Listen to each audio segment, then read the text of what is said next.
DJ SK রিমিক্সের পক্ষ থেকে শুরু করতে চলেছি সুন্দর একটি ভক্তিমূলক গান।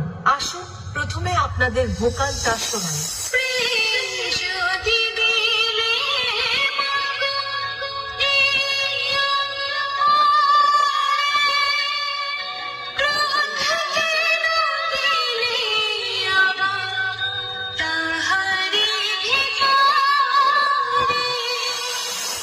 ভালোভাবে আমরা ভোকাল টেস্টিং প্রক্রিয়া সম্পন্ন করলাম।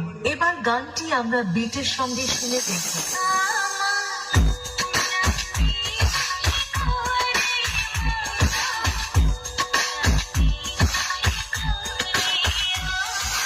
তাহলে এবার মেদিনীপুর এর সেই ভাইরাল স্টাইলের সম্পূর্ণ গানটি শোনা যাক। আশা করি গানটি আপনাদের হৃদয়কে স্পর্শ করবে।